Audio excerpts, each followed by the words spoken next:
What is up, guys? It's Schmingar, and as one last reminder, I am doing a backlog of videos now, so my information will be a couple days delayed most of the time now, but it is for the better to keep this channel uh, consistent without having large gaps in between my videos.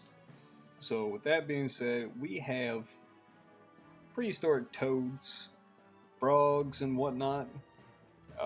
This is only featuring Great Tree Frog, Glass Frog, and Wallace's Flying Frog because we want a huge bonus from the Beelzebufu onto the frogs.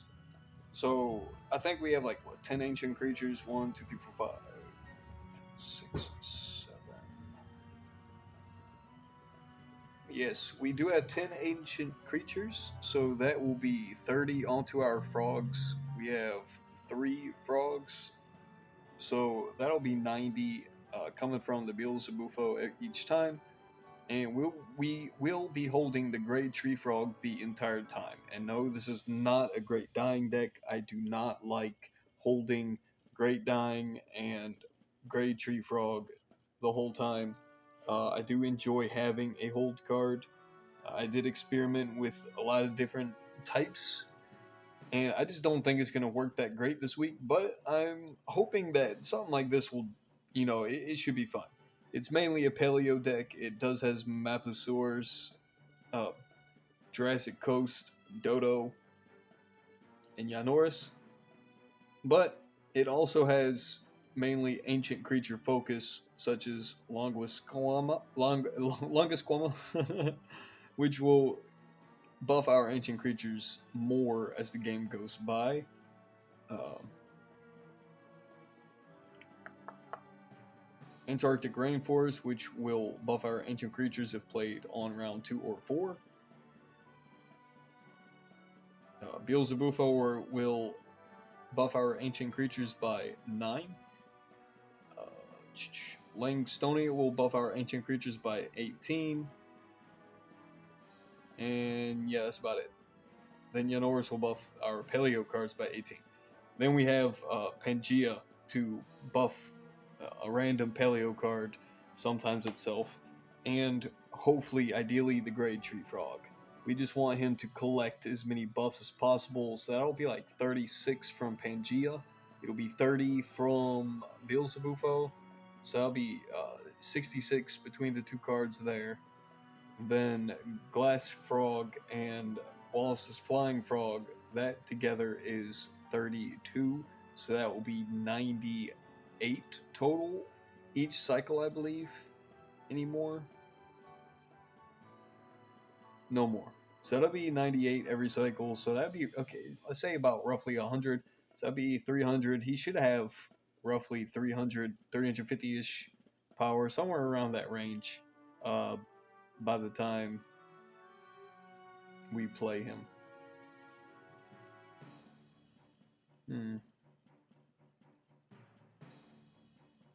Well, let's get into it.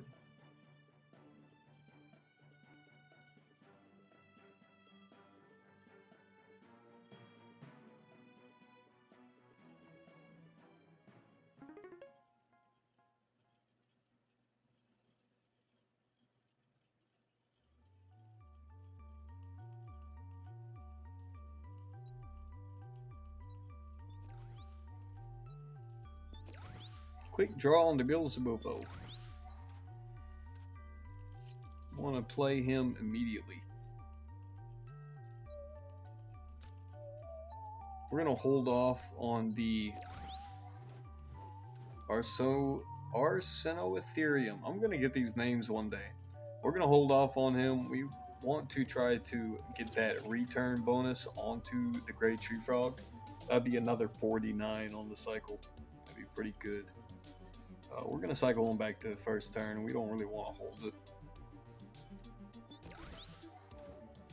I guess we could have played that in the center.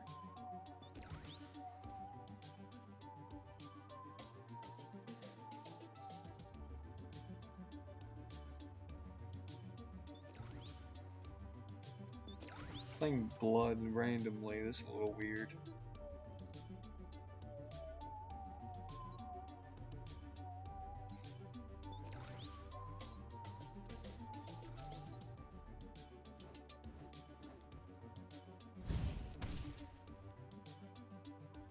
They will draw blood and sweat at the same time, I suppose, yeah. They just have to hold tears and wait for blood and sweat.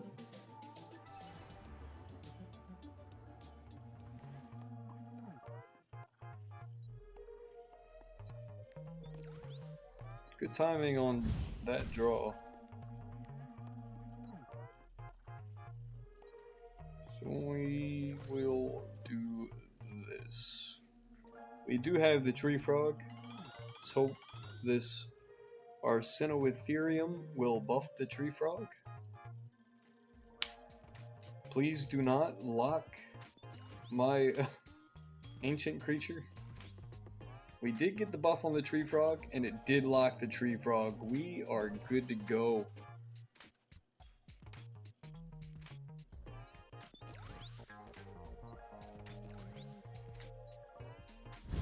Good buff on the tree frog. So we're gonna put Pangea down over here so it keeps buffing that tree frog.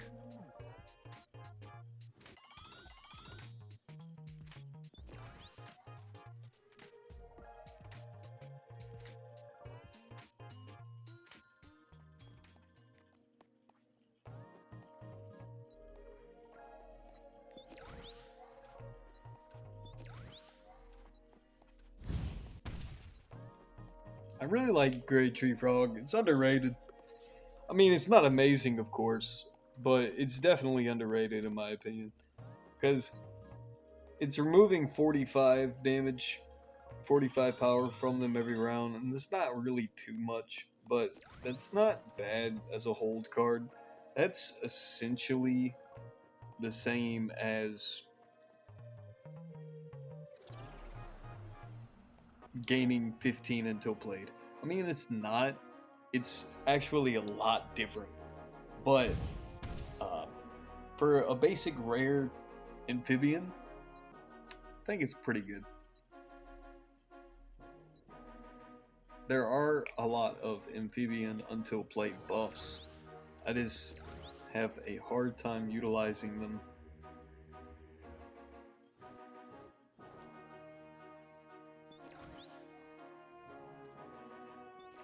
There need to be more female unruly rulers that can be used and feel good with the amphibians to make the deck better, so you can use Frog Prince. Because right now, the female unruly rulers aren't really too great for amphibians. So it feels bad to use a female unruly ruler in the amphibians deck.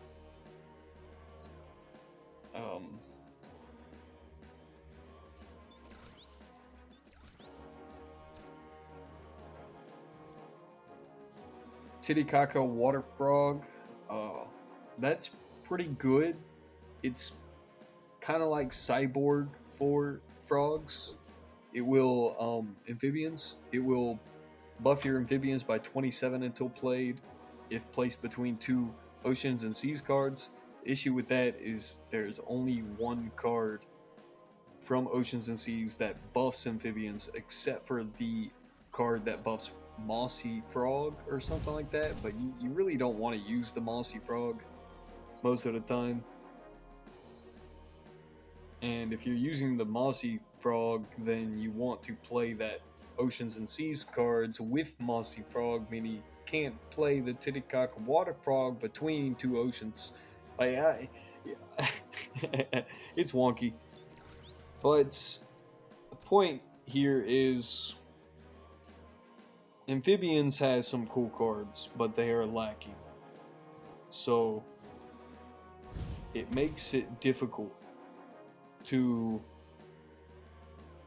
make them actually work, because some of their best buffs have complications with them. Like Titicaca Water Frog has issues getting between two oceans cards and actually feeling good in the deck. The deck not being hindered or held back by having multiple oceans cards.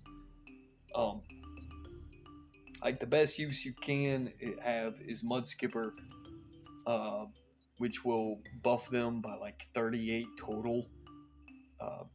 It does like a base of 12, I think, or a base of 14, and then 12 and um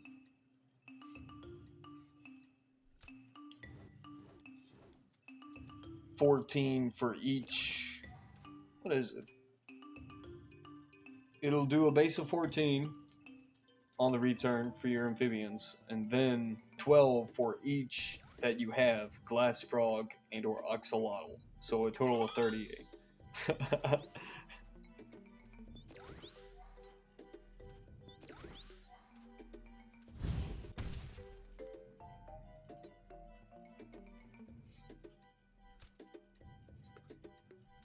It's pretty good.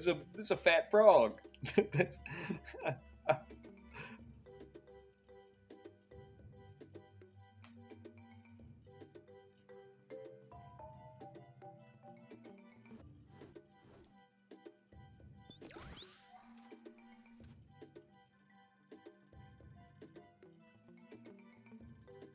oh, it's gonna lock the tree frog.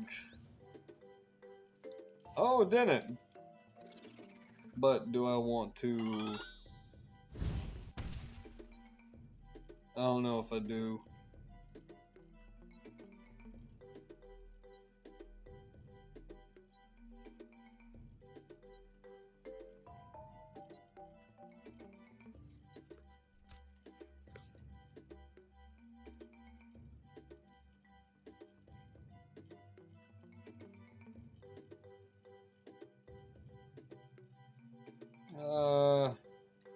I'm just gonna risk it.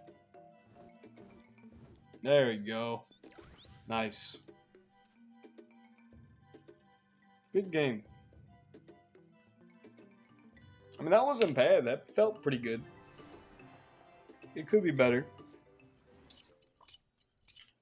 I think in a